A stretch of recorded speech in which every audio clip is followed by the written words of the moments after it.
The WWE Hall of Fame is a wild and wonderful place celebrating some of the biggest and most impactful names to ever step foot in the squared circle. I was a true artist. And also, Drew Carey is there too. Cool. Since Andre the Giant first kicked in the door as the first ever inductee in 1993, WWE has made a total of about 250 inductions. This sounds like a lot, and it is, but the thing about the WWE Hall of Fame is that the people who aren't in there are almost as notable as the people who are. Today, we take a look at 100 potential inductees who don't have a Hall of Fame ring yet, but might get the call someday. I'm gonna rank them based on how much I think they deserve it and how likely I think it is that they will be inducted in the future. It's not exactly the most precise or scientific criteria in the world, but it's not like there's an exact science to getting into the Hall of Fame either. Most people who get in are deserving in some way, but ultimately a lot of it is political, and sometimes great candidates just get shafted for silly reasons. Along the way, I'll explain why these wrestlers could or should be in the Hall of Fame, and where appropriate, why they are not in the Hall of Fame. I'm Andy for What Culture Wrestling, and here are 100 wrestlers not in the WWE Hall of Fame ranked. Number 100, Finlay. One of the most underrated professional brawlers of all time, Finlay was a notable mid-carder for both WCW and WWE, partaking in all manner of brutal, bludgeonous bouts in Ted Turner's promotion, then melding his bruising style with comedy in Vince McMahon's. He's one of the most respected figures in the game as well. Behind the scenes, he has worked as a WWE producer, trainer, and performance center coach since 2012, and occasionally appears on camera whenever a brawl needs splitting up. But Finlay was a career mid-carder. That probably hurts his chances to a degree. That said, he was a big cult favorite and he is still in WWE, so maybe someday. Number 99, Just Incredible. A former ECW World Heavyweight Champion that was mildly underrated as a WWE utility player as Aldo Montoya in the years prior, time has been awfully kind to the cheesier aspects of Just Incredible's aesthetic and what it meant to be a working stooge in a hardcore era. Wrestling history has rather cruelly forgotten about him these days. You're probably likelier to hear about him scamming people on Twitter or something like that. But hundreds of hours on the network used to stand as a monument to his work, and the whole point of this particular Hall of Fame era is to just give people a nice evening and a big fat ring. Justin, based on his work, is as worthy as anybody else. Number 98, Taka Michinoku. Taka's 315-day reign as WWE's first ever light heavyweight champion brought an underrated fun factor to the company's midcard. Though he didn't peak as a wrestler until he left the company, Taka's 2 matches with his mentor, the great Sasuke, in 1997 stand among the era's finest hidden gems, and he'd later transition into a new role as an effective undercard comedy act with Kai and Tai. Indeed. Michinoku hasn't wrestled for WWE since 2002, and for much of his time there, he was a jobber, which is probably why he's not in the Hall of Fame as of yet. The bulk of his best work did go down in smaller promotions like Michinoku Pro and Kai and Tai Dojo as well, so yeah, he's not the most glittering candidate in the world, but if you're of my age, say you're in your 30s and you watched the Attitude Era in the early days of Ruthless Aggression, you definitely remember the dude, and he was a really good wrestler. He still is today, so go on. Throw him in there. Number 97, Bill Apter. In the eras before national television exposure, premium pay-per-views, and the dirt sheets, the wrestling magazine was king. As a reporter, writer, editor, and photographer for Pro Wrestling Illustrated and countless other spin-offs, Bill Apter helped assemble everything that made them so beloved. His fingerprints covered every page to such an extent that they are still called Apter mags today. And it's unclear why Bill isn't in the Hall of Fame, actually, particularly considering WWE's willingness to use his vast archive in their various documentings of wrestling history in this post-network era. Working against Apter could be the fact that he was associated with everybody but WWE during Vince McMahon's attempt to keep everything in-house from other publications after the original 80s boom, although he has since been welcomed to press conferences in recent years, so hey, maybe it'll happen. Number 96, Layla. A former women's champion during something of a desperate time for the former Divas division, Layla was over despite both no booking and bad booking as part of Lay Cool. And that part's key. Her partner, Michelle McCool, got a 2025 nod in the Hall of Fame, but both of them were undeniably vital to the success of their act. However, WWE might not see it that way. McCool gets the call for WWE spots all the damn time, while Layla seemingly is left at home sitting by the phone. The Layla erasure might be completely accidental, but it's notable nonetheless. Number 95, La Parka. The chairman of the board, a sublime comedy wrestler, one of the best brawlers in wrestling history, a fun WCW hidden gem in the mid to late 90s. Later, a proven top draw for both CMLL and AAA, who worked an all-time great feud with Dr. Wagner Jr. deep into his 40s, and then found himself in the midst of another modern classic with Roosh after that. He's still at it today as L.A. Park as well, despite being almost 60 years old. But La Parka was a novelty act for much of his time in the US, and he hasn't been a mainstream US wrestler on TV in well over 2 decades at this stage. This definitely hurts his chances. Number 94, D'Lo Brown. Far more than just an Attitude Era also ran, D'Lo Brown got over at a time when competition for spots was never fiercer. What?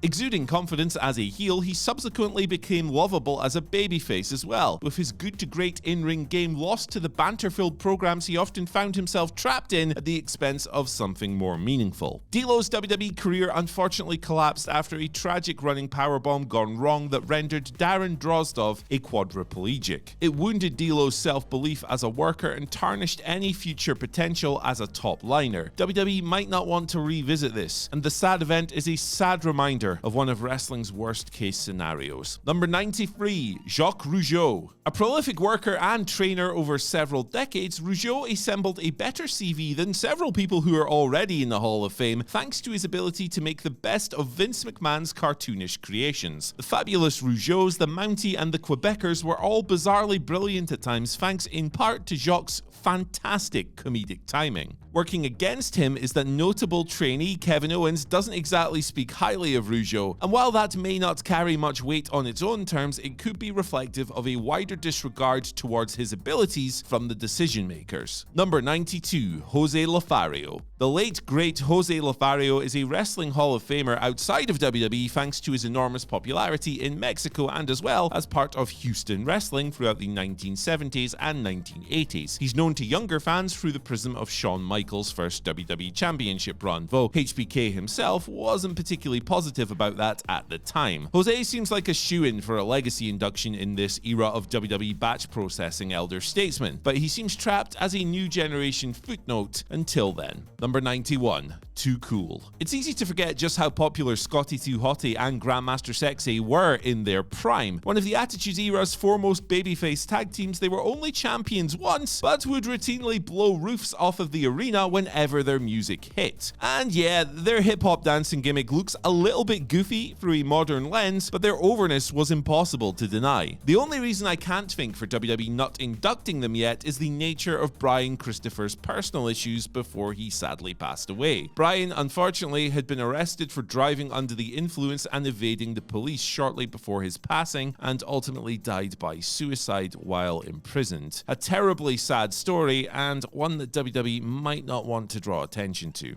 Number 90, Dick Ebersol. A Saturday Night Live producer at the time, Ebersol was vital in putting together the deal that saw WWE's Saturday Night Main Event take lucrative spots in NBC's line of programming during the 1980s boom. His insights on visual presentation were widely praised by insiders such as Bruce Pritchard, who worked with him at the time. WWE are polite about Dick's influence, but not exactly effusive. It may hurt the company's long-held narratives for audiences to know just how influential he was, and take away from the idea that Vince McMahon and Vince McMahon alone was responsible for the promotion's golden era. 89, Ultimo Dragon. Ultimo is particularly fondly remembered amongst 90s wrestling fans who revere his flashy, high-flying style and incredible speed. He had productive runs in Mexico and WCW as well as his native Japan, and would eventually become a promoter and trainer, aiding in the development of Shima, Taiji Ishimori, Kazuchika Okada, and a number of others. Dragon's brief WWE run was rather unspectacular. however, and much of his peak ring work is overstated, as it was more visible to American audiences than many of his more talented peers, which probably explains his lack of induction. Still, a very influential guy, he should probably be in there.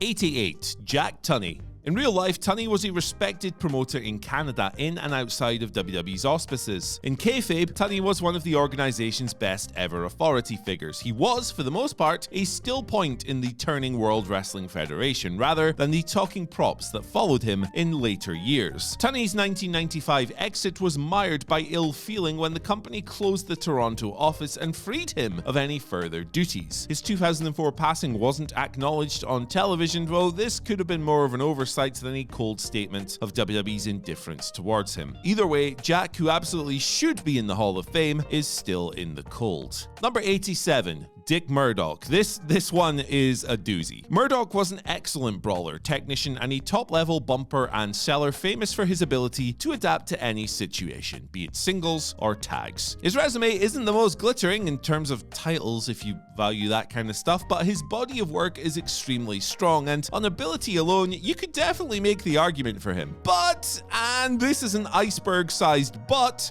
Dick Murdoch was in the KKK. He was a Ku Klux Klan member. What? Tony Atlas and Rocky Johnson have both attested to this, while Dusty Rhodes used to tell an old road story about Dick taking him to a KKK rally without letting him know beforehand. So, yeah, that's why Dick Murdoch is not in the Hall of Fame. Number 86. Michael Cole. On tenure alone, Michael Cole has become the voice of WWE, being on the booth for at least one of the company's telecasts since he debuted in 1997. His role behind the scenes has only increased in importance over the years, and audience were also quick to know how much his style shifted once Triple H took over creative after Vince McMahon resigned in disgrace. Presumably, Big Mike isn't in there yet just because he is still actively front and center. WWE did induct Jim Ross when he was still Raw commentator, but controversially shifted him from the seat afterwards. There may still be a belief in the company that if you're a commentator and you get inducted into the Hall of Fame, it's the beginning of the end. That is very much not the case for Michael Cole. He's got a lot left in the tank, even though I've never seen him wear a salmon jacket.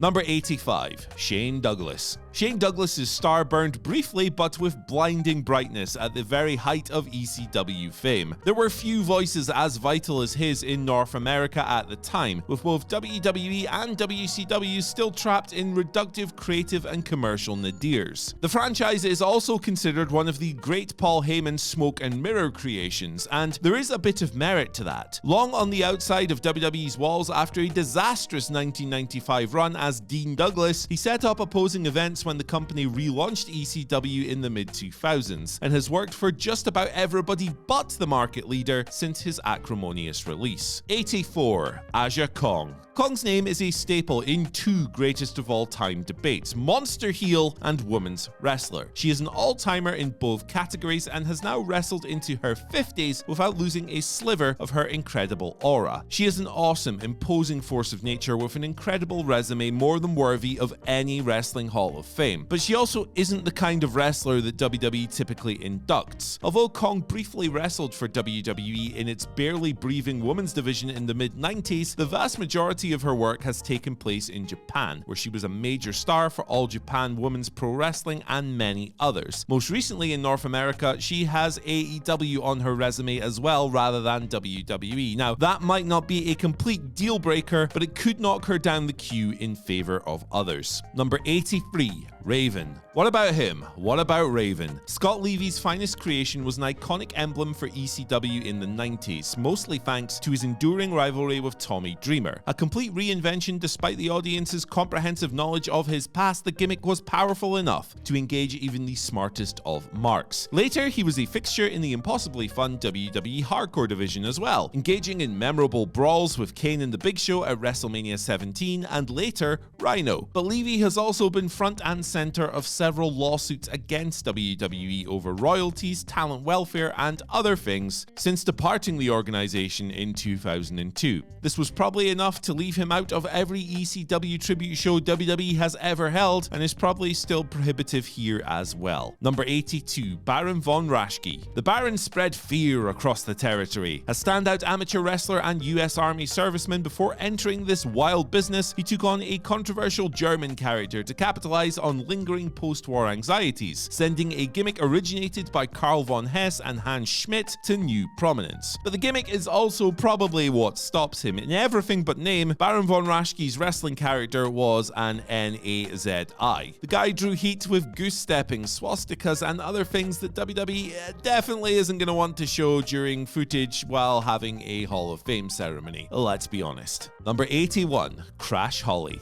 Before the most recent boom period, WWE was at its hottest creatively and commercially in 2000, yet Crash Holly took a joke title reign and made it the most anticipated aspect of the mid-card. His hardcore title reigns are fondly remembered by many thanks to how brightly his star burned during wrestling's brief reacquaintance with the mainstream. But Holly's death by suicide in 2003 was desperately sad, but emblematic of a deep-rooted emotional and physical problems that wrestlers have and will continue to suffer in part due to the rigors of this industry. This is often something that WWE are keen to avoid, not least during the Hall of Fame season.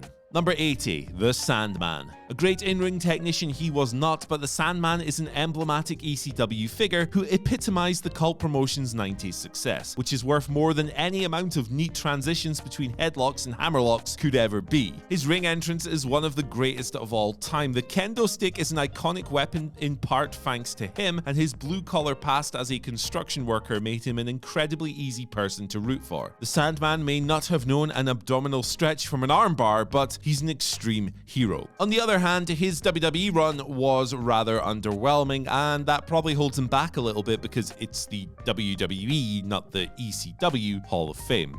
WWE celebrated everything he could have justifiably been toasted for in 2024 when they inducted Paul Heyman as part of a Philadelphia WrestleMania, but they didn't think to factor in ECW talent alongside him. That, if any, was probably the moment. Number 79, the Jumping Bomb Angels. The Jumping Bomb Angels left jaws on the deck every time they worked for WWE during a bizarre relationship between the two sides in the late 80s, with the organization working hard to establish women's tag team wrestling in 2001 and having now largely succeeded in that. Norio Tateno and Itsuki Yamazaki remain the only act the company can realistically call trailblazers. But the ceremony itself is now required to draw and sell tickets, and these two may not be the ticket shifters that WWE fans who are largely too young to remember them. The 1980s may as well be the 1880s to fans of a certain age, not least considering the relatively short time that the duo spent in North America. I think, unfortunately, if the Jumping Bomb Angels are going to get into the Hall of Fame, it'll be by the legacy wing, which is great, obviously, but you know, speeches are fun too.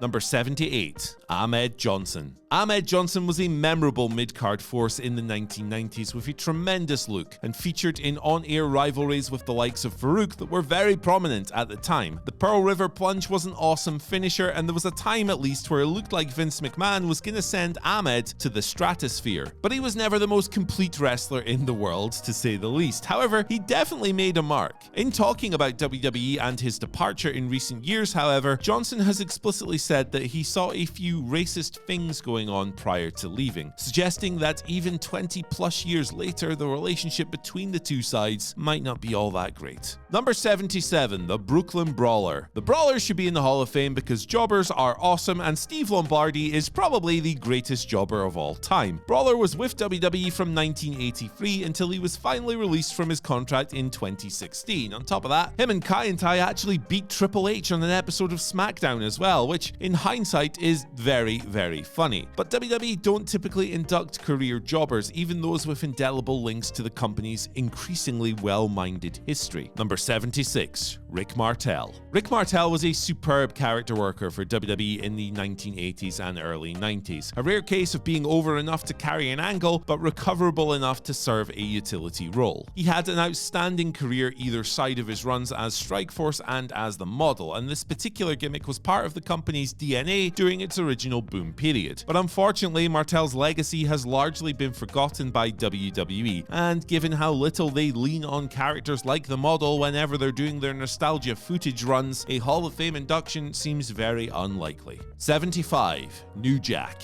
There was only one New Jack, and there will never be another New Jack. He was a wild, unruly brawler who brought a real dangerous edge to promotions like Smoky Mountain and ECW. That there appeared to be very little difference to New Jack when the camera stopped rolling added to his aura as well, and from his weapon-filled brawls to the iconic beatdowns with Natural Born Killers still booming around the arena, New Jack was a legitimately terrifying guy. Jack lived the gimmick. He wasn't afraid to be an even scarier version of his character in real life when the situation required it. Countless shoot interviews find him reliving tales of legitimate terror. He has finally cracked the video games and appeared in WWE 2K25, but that might be just as far as he gets. The guy's controversies are many, and I mean, just have a quick look at his Wikipedia page if you don't know what I'm talking about. Number 74. Terry Taylor. An underrated hand in the 1980s, Terry Taylor was a promising NWA/UWF prospect who never quite got the career that his talents warranted. A shame really, as he was a good wrestler and a well-respected professional prior to joining WWE, where his career kind of flamed out. Taylor has become a valued backstage presence since retiring, having worked a WWE developmental trainer deal since 2012. This gives his case another level of credibility. But one does not simply walk into the WWE Hall of Fame after working a gimmick as disastrous as the Red fucking Rooster, and that might be where the line is drawn.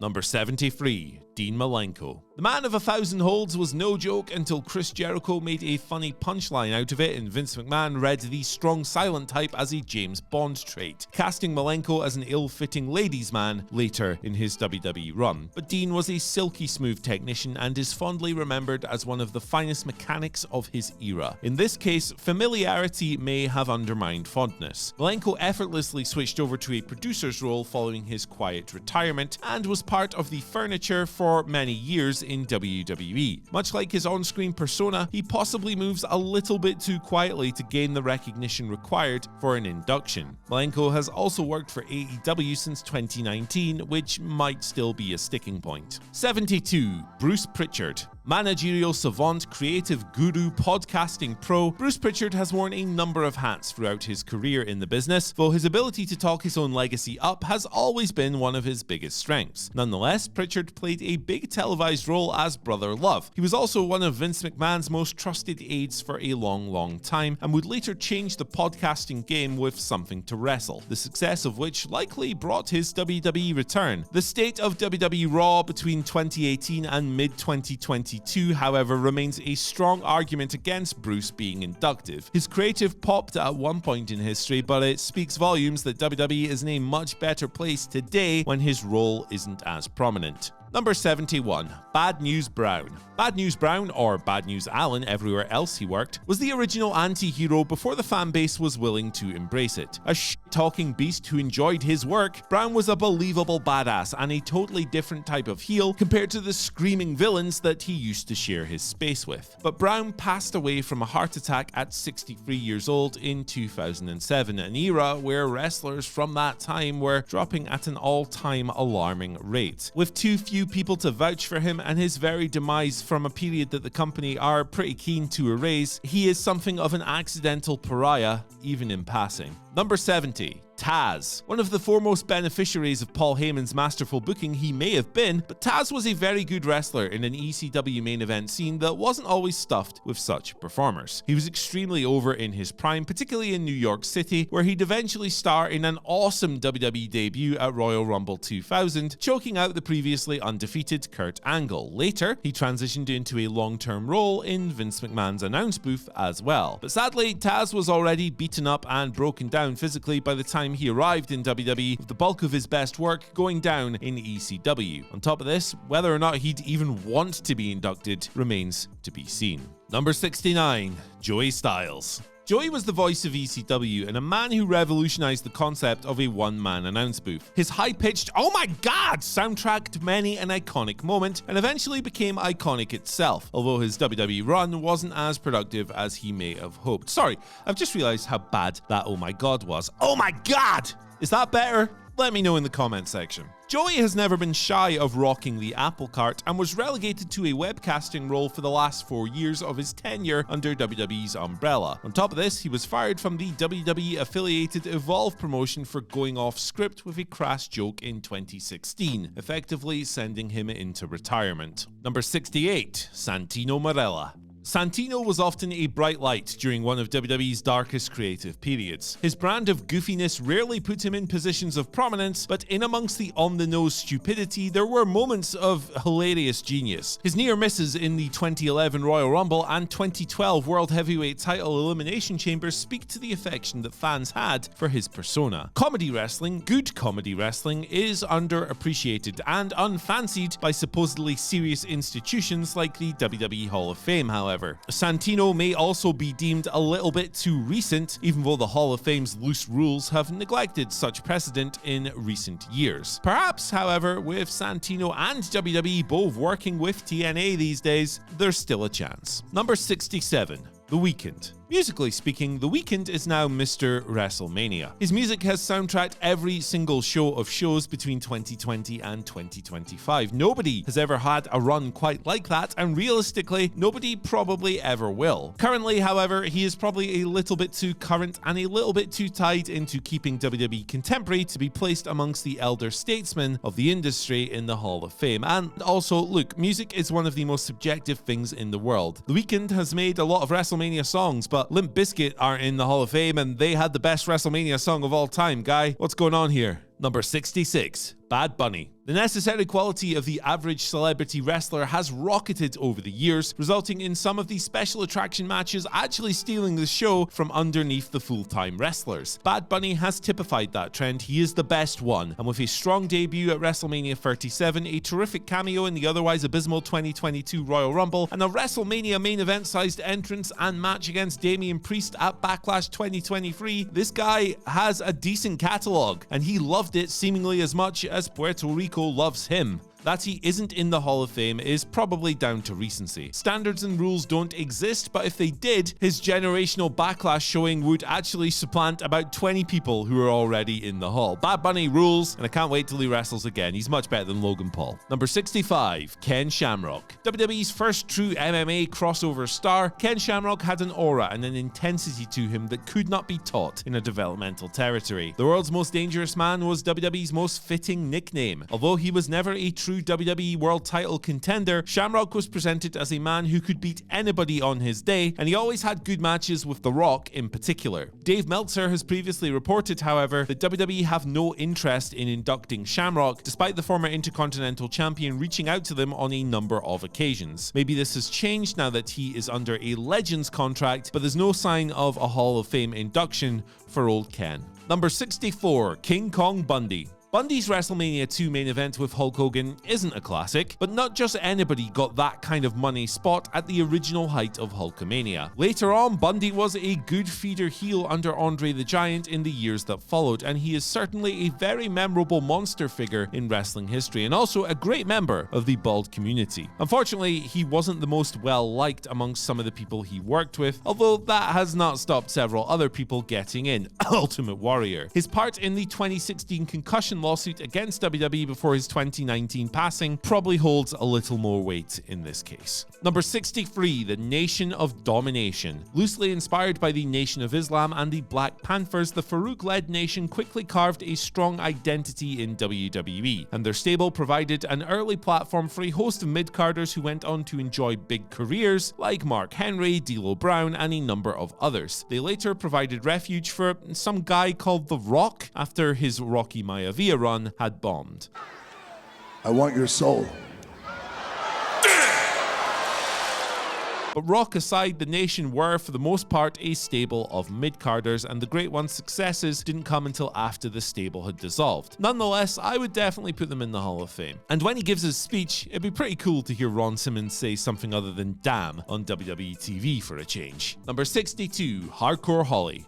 Man, if they'd just given him the belt, he'd have beaten everybody. But beyond the madness of Bob's own fantasy booking, Holly was the sort of wrestler back then that all of wrestling could probably use now. An ornery curmudgeon with a penchant for pulverizing people, he was a product of his industry upbringing and had many colleagues fighting for the survival of his style behind the scenes rather than the scant few that outed his bully mentality to the dirt sheets of the day. There's a pretty good reason that Bob Holly is not in the Hall of Fame, my friends. After such a long tenure with WWE, he left under a minor cloud and wasn't shy about shooting in his wide-open autobiography. He also hurt an awful lot of people, and look, the Matt Cappotelli controversy is still very raw, which definitely hurts his chances. Number 61. Adrian Adonis. Adrian Adonis was a skilled heavyweight heel before gaining greater girth resulted in Vince McMahon saddling him with a gimmick in what many perceived to be punishment booking. Adonis was so effective in his role that he commanded a major match on the company's biggest ever event, WrestleMania 3, and his match with Roddy Piper on that show is one of the best on the entire card. Unfortunately, however, at this stage, Adonis' story is rather dated and it doesn't paint anybody in a particularly great light. Number 60. Gangrel. A nostalgic, fun mid-carder synonymous with WWE's most successful period, Gangrel's vampire character is still memorable 20 years after its peak. He retains a strong cult following in 2025, and he had one of the most fun and iconic gimmicks of the Attitude Era, which still holds a lot of stock in modern wrestling folklore. Sadly, however, Gangrel is a vampire, and I've heard that the Hall of Fame is made of garlic. Sorry, Gangrel.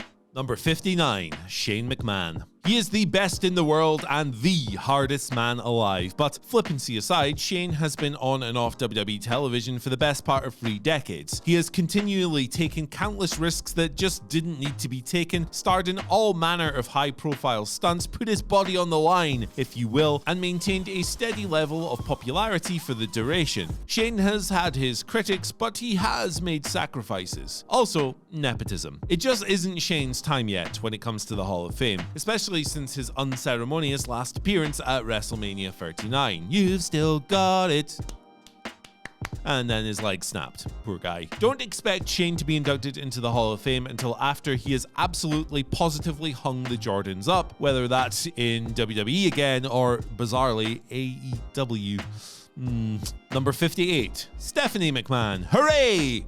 More nepotism. In spite of WWE's turn-of-the-century creative fall-off being tied to Steph taking more responsibilities and her being a nepotistic beneficiary alongside her brother, Stephanie was at various points a very effective heel. She was a tremendous on-air performer, even if sometimes she used that for burial purposes. And unlike Shane and her husband, she was at points exceptional in taking the deserved kicking in big matches, particularly, most notably, recently in Ronda Rousey's debut. But even in a company that loves smelling its own farts, putting a McMahon family member in is still both A, hubristic to a fault, and B, risky in the light of legal action still being held against the company and Vince himself at the time of recording. Number 57, Lillian Garcia. Not just anybody can survive the pressure of replacing an icon, but Lillian Garcia, as evidenced by the overwhelming positive and supportive response to her returning to WWE in 2024, somehow supplanted the late, great Howard Finkel as the announcer voice for many wrestling fans that jumped onto WWE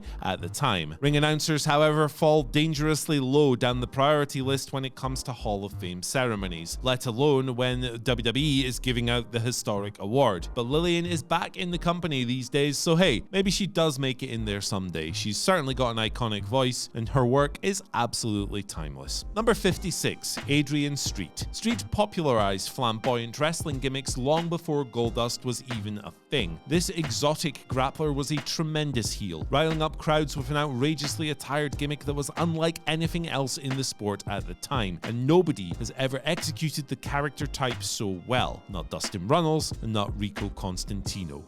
Nobody. The Welshman never worked a single match for Vince McMahon Sr. or Jr., however. This isn't the be-all end-all of getting into the Hall of Fame, but it doesn't make him one of the easier pitches either, especially as this is the WWE Hall of Fame, not the Wrestling Hall of Fame. Number 55, Dutch Mantel. Anybody trusted with carrying Jack Swagger and Alberto Del Rio's career had to carry a lot of weight, but it spoke to the faith in Dutch's innate ability to get anybody and everybody over that WWE put him in that role as Zeb Coulter. He'd done that for decades as a wrestler and behind the scenes as a creative force before transitioning into working as a manager later in his career. Dutch is currently in the wilderness after spells with Impact Wrestling and MLW, however. Until he's back with WWE in some capacity, he may need to wait for his WrestleMania moment. Number 54, Jerry Jarrett. Jerry Jarrett Sr. found great success as a promoter in the Memphis territory throughout the 70s and 80s, earning a reputation as one of the sharpest minds in the business. His prosperity survived beyond all other territories into the 90s, and later he'd formed Total Non-Stop Action, although he did sell his controlling share to Panda Energy just a few months in. He is survived by his airtight personal issues draw money maxim, which is still the golden rule for all pro wrestling storytelling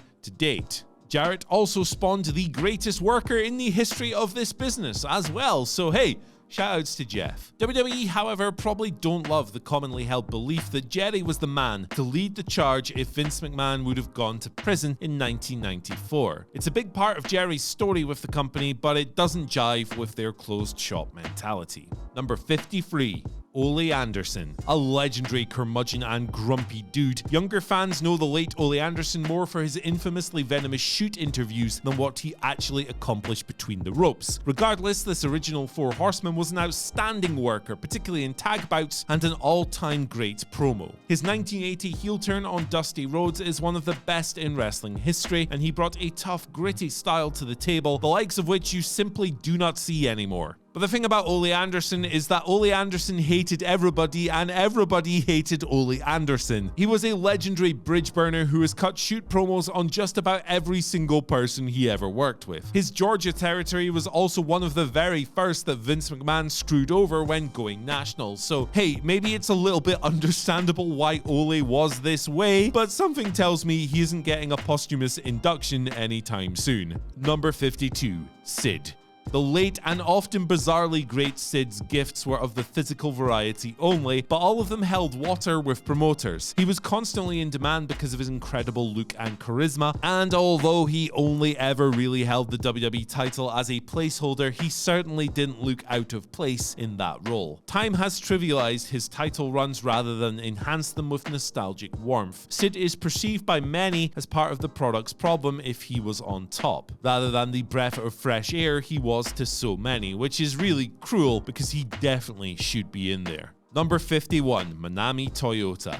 A mind-blowing in-ring performer who was decades ahead of her time, Manami Toyota's work for All Japan Women's Pro Wrestling makes her the most decorated women's wrestler of all time. Toyota helped carry that promotion at a time when they were able to draw a reported 32,500 people to the Tokyo Dome. She is, without a word of hyperbole, a greatest of all time contender and an early women's wrestling standard setter whose action-first style opened the doors for many people at the top of wrestling today. But a complete lack of WWE experience is probably why she isn't in the Hall of Fame. Toyota didn't even wrestle in the USA until 2010, and that was for Shikara. In WWE's eyes, this probably holds her back. Number 50, Ronda Rousey. The best rookie year in WWE since Kurt Angle? Quite possibly. Ronda Rousey's WrestleMania 34 debut resulted in one of Mania's best matches ever, and with every passing singles match, she proved it was no fluke. A natural at just about every aspect of wrestling, whether heel or babyface, she even obscured some of her failings as a promo, simply by being that legitimate. And on top of all of this, it cannot be understated how crucial her star power was to getting the historic WrestleMania 35 women's main event over the line. Unfortunately, however, Ronda's second run in WWE WWE was everything that the first run wasn't. The company was in even more creative disarray for the bulk of her first few months back, and Rousey seemed either disinterested or unmotivated by the process, and later explained how her shock loss to Charlotte Flair when she dropped the title seemingly out of nowhere ended up happening because she outright insisted on getting rid of the belt and no longer occupying the spot. Ronda hasn't exactly held back on her criticisms of WWE since then either, so while I don't think it's completely out of the question that she could return to WWE at this time of recording, at the moment it doesn't seem very likely. Number 49. Vince Russo. During WWE's 1990s nadir, Vince McMahon once thumbed through a copy of new in-house publication Raw magazine and demanded to know why his television product wasn't anywhere near as good as the stuff he was reading. Bruce Pritchard, Jim Ross, and Jim Cornette were amongst the trusted few in his brain trust at the time, and they just didn't have an answer. Editor-in-chief Vince Russo was suddenly an influencer, and McMahon's output and fortunes transformed radically within months. But unfortunately for Vince Russo, he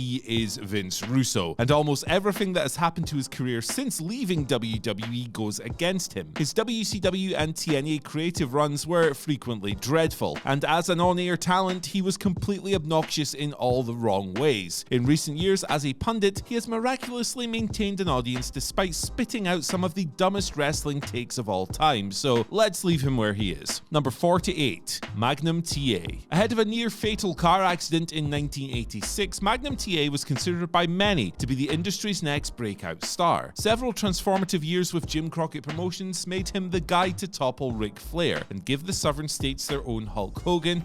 Wings! And he will go down in history as one of wrestling's great lost stars. Magnum definitely would have had a Hall of Fame level career if not for the accident, and hey, maybe he would have become a major WWE star someday as well, but it would take some needling for the company to give a damn about his situation despite the tragic end to his career. WWE simply doesn't induct a lot of people who never worked for the company at a high level, particularly those who had their prime years taken away from them by terrible accidents. Number 47. Sabu. Rarely has there ever been a nickname as appropriate as the homicidal, suicidal, genocidal, death-defying maniac. Sabu's devil-may-care style and complete disregard for his own well-being made him a must-see spectacle, though even his best matches resemble complete train wrecks, and I say that as a compliment, by the way. Regardless, Sabu was a big part of ECW's appeal and fit that promotion perfectly. He was truly unique and a special chaos merchant you simply could not take your eyes off, and he definitely deserves the call. What holds Sabu back is that he was a mid-card novelty act for much of his time in WWE, and was also part of a class action lawsuit against the promotion in 2016. It's a shame he was never inducted while he was still around to smell his flowers, but perhaps WWE will right that wrong posthumously.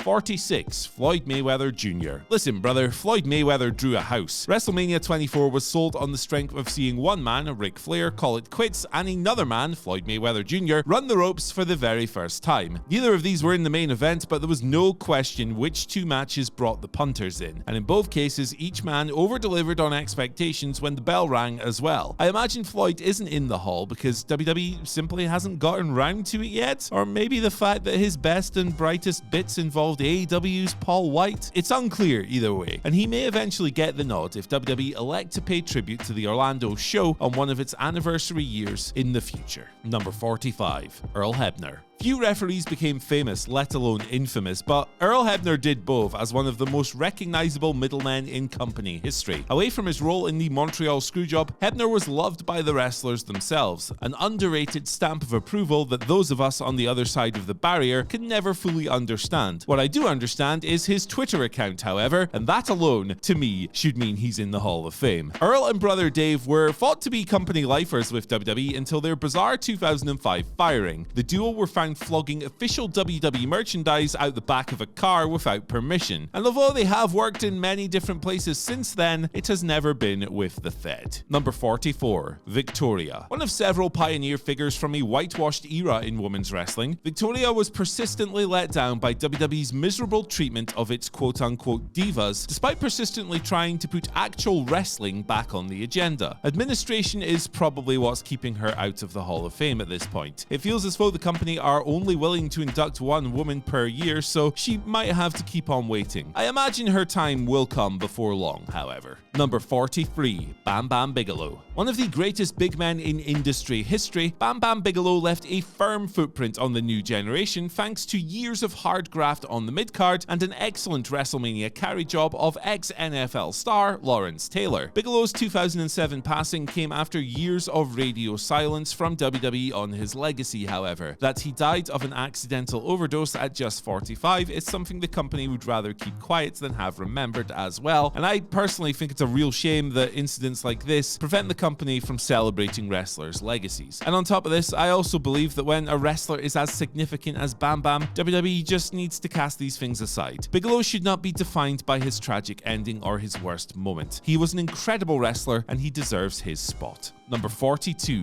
Billy Robinson. An influential technician whose catch-as-catch-can style changed the game in Japan and America, Robinson is revered among purists and historians, although he'd have undoubtedly benefited from being born a decade or two later. Nonetheless, anyone who has ever worked a shoot-adjacent style from Kurt Angle to Hideki Suzuki owes Billy a huge debt of gratitude. Classic matches with Giant Baba, Vern Gagne, and Nick Bockwinkel took place 4 decades ago, but they still stand up today. But Billy only stopped by WWE for a cup of coffee, and he had a reputation for being a little bit tough to work with, which is probably why he isn't in the Hall of Fame. Number 41, the Head Shrinkers. Tag team champions and pillars of a division that desperately needed them during a commercial down period, Samu and Fatu were credible heels and babyfaces in spite of a gimmick that was starting to feel a little bit past its sell-by date. Family member Rikishi went into the Hall of Fame on the strength of his own contributions during the Attitude Era and personal peak as a single star, which might have squared away the company's desire to look at these tag team history makers on their own merits. But perhaps this is something they'll revisit someday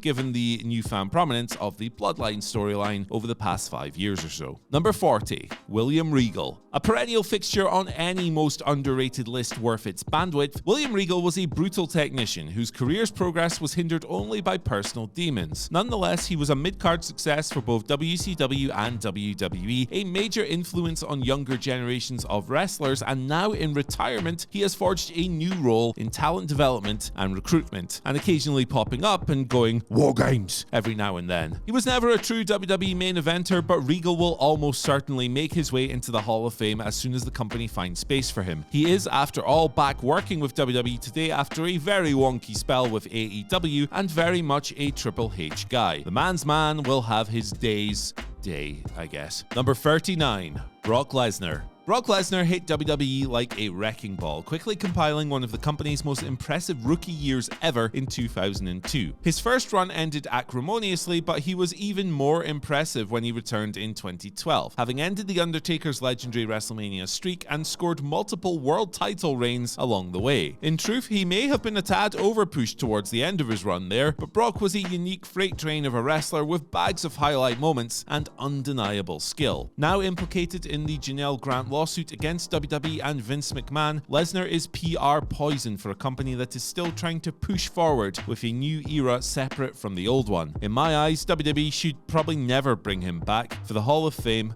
or otherwise. Number 38, The Big Show. Big Show had remarkable staying power for a giant that had been buried far deeper than Andre ever had been during his original territorial touring days. Imperfect but still impressive, Show's long full-time WWE career spoke as much to his skills as a utility player rather than as a trusted main eventer. Now, Big Show did look like a potential class headliner before he eventually went to AEW and started going by his real name, Paul White, which may have postponed his chances of making the Hall of Fame for at least a decade. But I wouldn't bet against him going back to WWE someday, however, especially if the company dangles that Hall of Fame carrot in front of his face. Number 37, Christian. Generally regarded as one of the most underutilized WWE wrestlers ever, Christian was an ultra-charismatic worker who was as good as anyone between the ropes. His tag run with Edge is legendary as well, but unfortunately, he was largely booked on the mid-card when separated from his storyline brother, although he did become World Heavyweight Champion after returning to WWE following a very profitable stint in TNA. He also joined AEW in 2021, despite returning as an active WWE wrestler 1 month earlier, which is very him, but not very them. Number 36, Elizabeth. Miss Elizabeth wasn't the first female in WWE, but she was absolutely the first lady of wrestling. She redefined how to be a babyface valet and did an awful lot with seemingly very little from ringside. That was perhaps her greatest asset. By so often underplaying her hand, she enhanced her stature as one of the most iconic managers ever. But Elizabeth died a disparate and ugly death that was painfully pro-wrestling. Too much so, in fact. WWE would most likely want her remembered for her glittering life in the spotlight rather than the way it ended outside of it. Number 35, Brian Pillman. Brian Pillman was all things to all people at various points in his dynamic and tragically short career. A high-flying babyface or maniacal heel in front of the camera, he became a super shrewd operator behind the scenes and capitalized more than most on the industry's mid-90s state of flux. But he is also another legend who died a tragic death. Pillman was in a very bad place with various demons when he passed away, despite being an active roster member in WWE. Vince McMahon's ghoulish interview with the widowed Melanie Pillman was arguably Raw's lowest ebb, and it doesn't need any more fresh eyes catching a glimpse of it. Number 34, Gene Kiniski. The man billed as Canada's greatest athlete was a real-life tough guy with serious in-ring chops bolstered by the athleticism that he developed throughout his football career. Kiniski had a 1,131-day run as NWA World Heavyweight Champion, wrestling the belt away from Lou Thesz in 1966, then dropping it to Dory Funk Jr. 3 years later, and he was also inducted into the NWA Hall of Fame in 2009. His heyday, however, was 50 years ago. That may as well be 50 million years ago to today's fans, but Gene might still get into the Hall of Fame via the legacy wing. Number 33, Lawrence Taylor. LT's WrestleMania match with Bam Bam Bigelow was a minor miracle, and while it was carried by Bigelow for much of it, it takes two to tango, and Lawrence Taylor was a resourceful and enjoyable babyface when mixing in with the crop of new generation stars at the time. In terms of standards, however, celebrity matches have come a long way since LT laced up his boots, which might eventually hinder him. With the era already working against Taylor, WWE might simply have too many names in front of him in the queue. Number 32, the Hardy Boys. Because they're only one of the most iconic tag teams ever, perhaps? Matt and Jeff Hardy helped redefine the entire division in WWE. Their three-way rivalry with the Dudley Boys and Edge and Christian yielded countless high-risk classics, and the Hardys have been an immensely popular act for decades. Both brothers are viable inductees as individuals too, but as a duo, their legacy is one of the most impressive in WWE history in terms of titles, style, and influence. Timings and runs elsewhere are probably why it hasn't happened yet, even with WWE reappearances constantly on the radar for the Hardys. Recent stints in AEW and TNA have probably just delayed what seems inevitable. For the Hardys, this is a case of when, not if. Number 31, Ted Turner.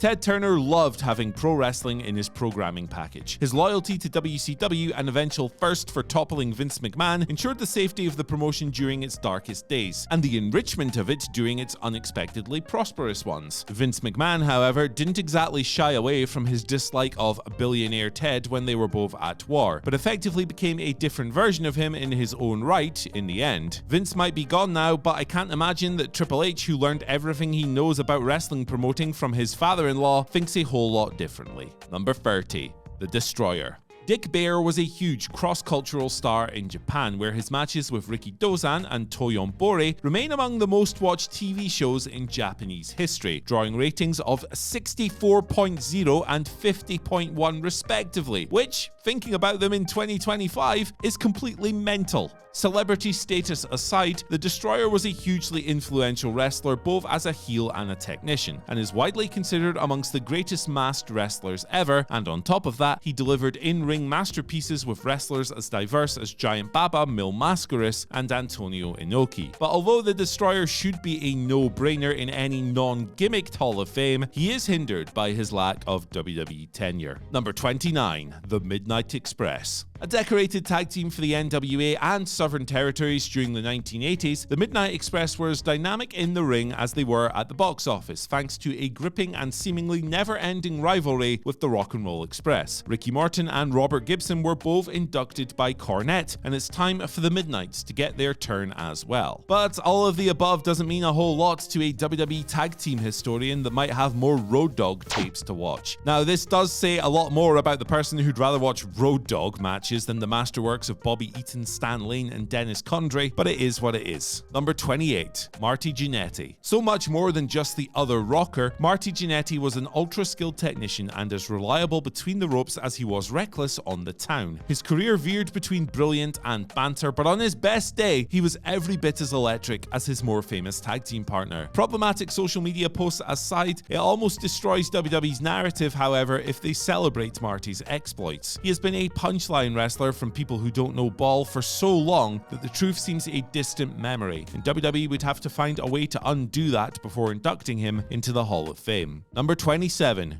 Goldust. Dustin Runnels didn't know what the word androgynous meant when Vince McMahon asked Goldust to play that aspect of his character, but he mastered it, and everything else asked of him all the same time. But beyond that, he was wrestling as far back as the 1980s and was already fantastic as a young natural in WCW long before he ever became Goldust. And sure, Dustin has had his down periods in his career, but even today, he is a great worker capable of conjuring simple, raw emotion through the strength of his work. He probably isn't in there right now due to the fact that he is still active with the opposition. If he retired quietly tomorrow, he'd probably go into the Hall of Fame, but WWE, for now, might be a little bit wary of his deep AEW role. Number 26. Demolition. Though initially written off as Road Warrior ripoffs, and they were, Demolition forged a legacy of their own, finding immense success as WWE's resident power and paint tandem. Axe and Smash were 3-time tag team champions. Their first reign is particularly legendary, stretching for a mighty 478 days, and they remain one of the benchmarks against which all other power-based tag teams are compared. Axe, however, was involved in a class action lawsuit filed against WWE for traumatic brain injuries incurred when working during the promotion. This might not be an issue anymore, however. Demolition were rumored for inductions in 2025, and even though it didn't happen, they are under Legends contracts with WWE now. They have come in from the cold, so it'll probably happen someday, just not yet. Number 25. The New Day. An unqualified and unexpected modern WWE success story, The New Day were an evergreen wrestling trio fueled by limitless wells of charisma, personality, and wit. That they've been going strong for well over a decade now, inclusive of the heel turn on Big E, and still aren't close to running out of steam as entertainers and merch movers says a lot about their endearing power as performers. But they're still competing. That's the thing about The New Day and the Hall of Fame. Make no mistake, one day they are going in that sucker. Only the Shield can rival them amongst modern WWE stables, and it's likely just a case of waiting for them to retire. Number 24. Jim Johnston. The audio architect of WWE and the sound of millions of wrestling fans' youths, Jim Johnston did as much for WWE or even more than most of the creative team ever could. There's only one chance to make a good first impression in wrestling, and with his tremendous entrance themes, Big Jim often gave even the most uncoordinated of newbies a standing start in the business. Criminally, Johnston isn't employed by WWE in any capacity anymore. His 32-year run with the company came to an end in 2017. That he was deemed surplus to requirements back then suggests that his real impact is felt far more by fans than officials, who somehow believe that Def Rebel's modern sonic horrors are actually good. I mean, Jim Johnston is the absolute GOAT in his field. It's ridiculous. It's silly that he isn't in the Hall of Fame, so come on, just sort it out. Number 23, the Dynamite Kid. Dynamite Kid was an innovator between the ropes, contesting matches in the early 1980s that wouldn't look out of place in the late 2010s. It would be a stretch, somewhat, to say that he paved the way for smaller talents in WWE, but that's only because he was absolutely massive despite his height. In terms of in-ring skill, very few could do what he was capable of when he was the best at doing it. Acting against Dynamite Kid is that he wasn't a very nice man, to say the absolute least. As problematic obituaries highlighted when he passed away, it was hard to concentrate solely on his professional contributions when his personal ones were rather unsavory. Number 22. Mickie James. Every quote-unquote diva from that cursed era deserves a minimum of a night of celebration amongst their peers. All of them, every single one of them. A torrid time made better by the woman that had to work more than twice as hard for less than half as much, and Mickie James was one of the wrestlers that led the charge. She endured cruel and exploitative booking and retained all of her star power, and alongside Trish Stratus, she was an integral figure in one of the most fondly remembered WWE storylines in history. Increasingly, it's hard to answer why she isn't induction in the Hall of Fame. As recently as 2025, this year as I'm recording, Mickie was back deep in the system as a coach on the company's LFG show, so maybe it's at last long time to give her her flowers that she has often been robbed of. Number 21, Toshiaki Kawada. A tough-as-nails bastard with stiff kicks and concussive head drops, Kawada's 5 All-Japan Triple Crown reigns mark him as one of the most successful wrestlers during one of the greatest promotional runs of all time. More than just Mitsuharu Misawa's dance partner, he is an iconic, era-defining badass responsible for some of the most compelling professional wrestling ever committed to tape. Unfortunately, however, and the same goes for some of his famous compatriots, who we'll be talking about in a little while, never wrestling for WWE means you probably aren't going in the Hall of Fame. Sorry, Kawada. Number 20.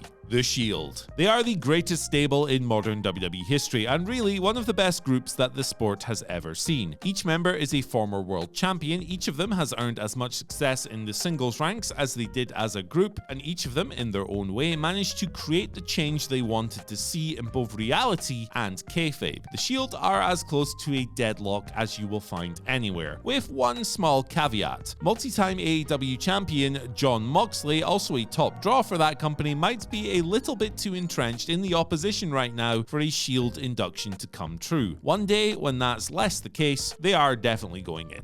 Number 19. Giant Baba. Giant Baba was a pivotal figure in Japanese pro wrestling's rise. As All Japan Pro Wrestling's co-founder, he was a respected and revered promoter whose influence helped create one of the most influential promotional runs ever. As All Japan set Japanese wrestling stratospheric in the 80s and 90s. In the ring, Baba was a real spectacle performer, a major star, and a real in-ring scientist despite his towering 6'10" frame. Baba barely worked in the United States, however, although he did once challenge Bruno Sammartino inside Madison Square Garden. His immense legacy in Japan means little to the average WWE casual, which might be a limiting factor. Number 18. The Usos. One of the most decorated tag teams in an era not exactly overflowing with great tag teams, time has been extremely kind to the Usos and their decade-plus run as a team, and Jay in particular has forged a bona fide top guy run as a single star to boot. Retirement remains still in the middle distance for the Usos, however, which is good for us because it means we get to enjoy them for longer. But in terms of the Hall of Fame, it probably does limit them. Both as a tag team and separate, Jimmy and Jay still have plenty of work to do. They might be waiting for people to forget about their WrestleMania 40 stinker before they hang up their boots as well. You can bet, however, that when the Usos do call time on their careers, they will be in the Hall of Fame.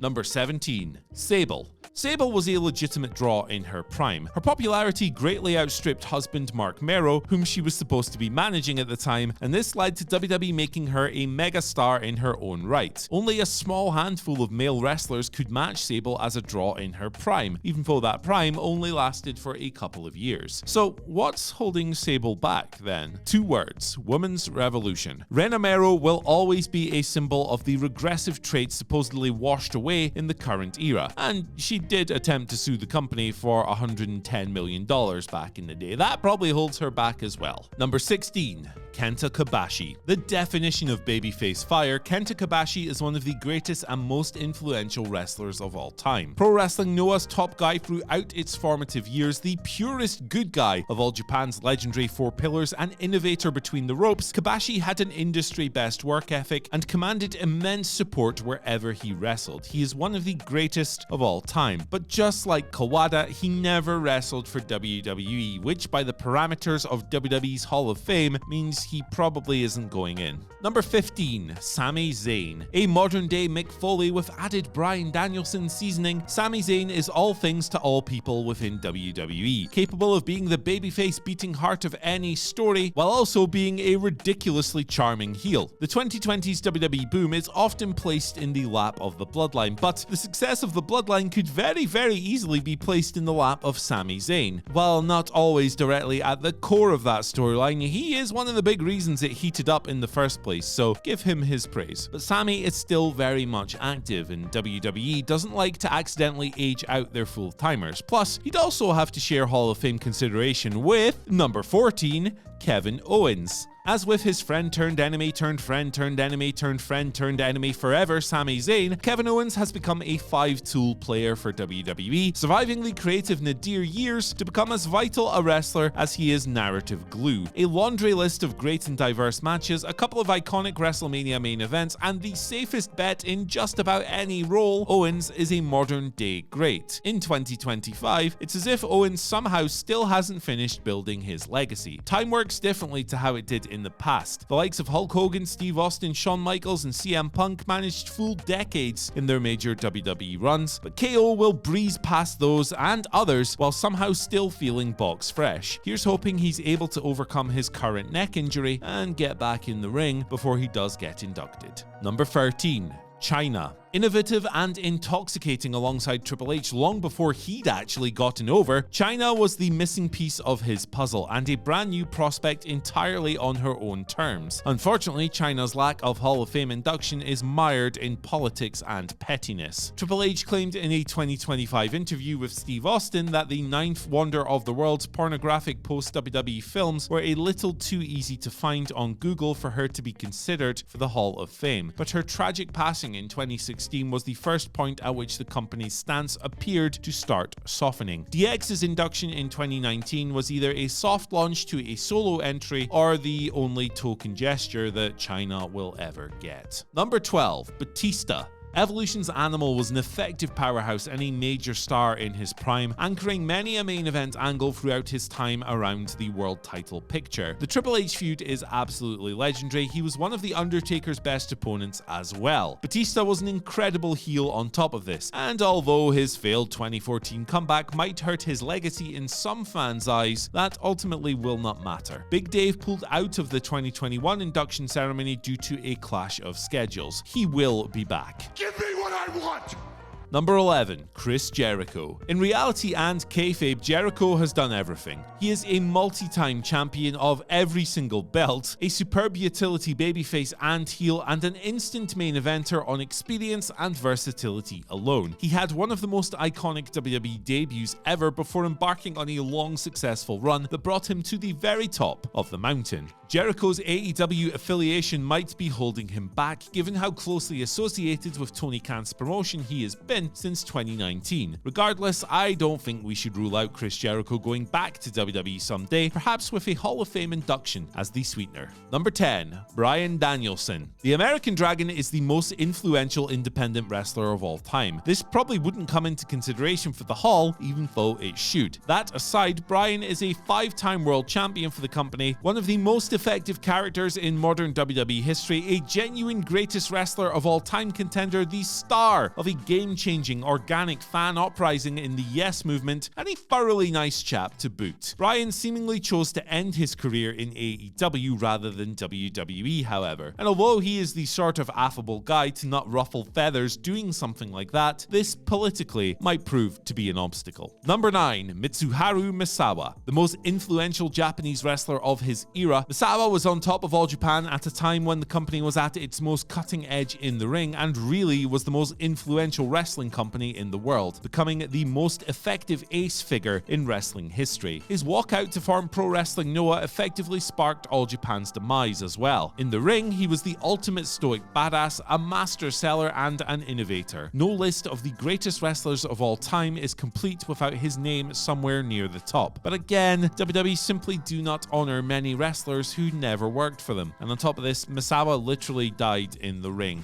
They might not want to draw any attention to something like that, sadly. Number 8. Randy Orton. If you could build a WWE Hall of Famer from the ground up, yada yada yada. Randy Orton has done it all in kayfabe, and longevity and tenure has resulted in audiences receiving him as a legend, the size of which he used to kill when first getting over. Post-return from injury in 2023, he is as massive as his own arms, enjoying a rare Indian summer after several decades of success. And while it might not matter quite as much as it used to, WWE have a weird issue with full-timers and or in-ring regulars going into the Hall of Fame. Orton is a headline inductee as and when the promotion and performer want it, but he probably has to retire first. Number 7. CM Punk. By any metric that WWE could apply to their ropey criteria for the Hall of Fame, CM Punk would qualify as a lead inductee. A multi-time top-line champion, genuine needle mover, and overachieving all-rounder, he transformed WWE's in-ring style when few others would have, but left before it bore enough fruits for him to benefit. He did it all over again following his 2023 return as well. For years, it seemed as though a permanently fractured relationship put an end to the prospect of CM Punk and WWE ever making up, let alone Punk going in the Hall of Fame. Now, the only thing in the way seems to be his status as a main roster mainstay. He wants a key role in NXT when he's done as well. The Hall of Fame seems inevitable as long as those relationships stay positive.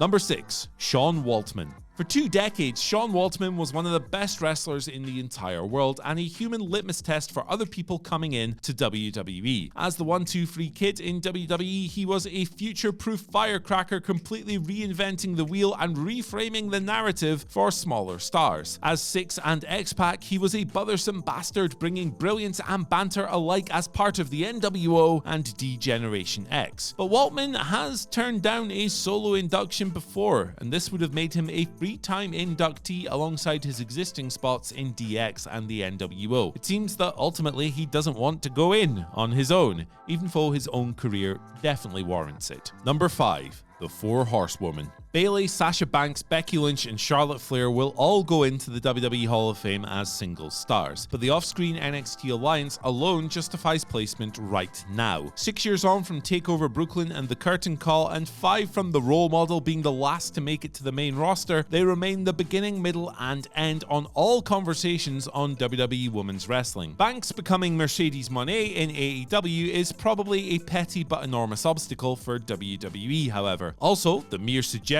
that they are part of the past more than the present would expose the lack of talent that WWE has groomed to replace them until this year, really, when WWE's women's division is absolutely stacked. As vital now as they have ever been as both legitimate stars and backstage players, there are less than a handful of others that WWE could rely on in the same capacity. There is still a while to go before the Horsewomen aren't absolutely pivotal. So yeah, maybe we'll just need to wait a little while for this one too. Speaking of which, number 4. Roman Reigns. It took a while for the results to marry up with the investment, but Roman Reigns eventually became the undisputed top star in WWE by every metric between 2020 and 2024. Paul, what do they call what I do? They call this cinema. With a title reign that lasted the full span of that 4-year period, the market leader ascended to hitherto unseen heights, with Roman Reigns at the very top of the pile. The Tribal Chief is what still can loosely be described as active, however. His schedule isn't exactly jam-packed, but if anything, that will keep him in the ring and out of the Hall of Fame for a little bit longer. He is going inside that bad boy someday, you can bet your house on that. That's right! Number 3. John Cena. Whether you love him or hate him, it's hard to deny that John Cena belongs on the Mount Rushmore of WWE draws. He is an all-time great sports entertainer, if not always a great wrestler, and a vital figure for WWE in his prime, serving as the promotion's franchise player for pretty much a decade. Even today, with his career winding down and a heel turn drawing split responses, Cena remains a merch mover and indeed a perpetual needle mover. He just hasn't fully retired yet. Maybe he'll headline in 2026. That would actually make a lot of sense. Number 2. The Rock.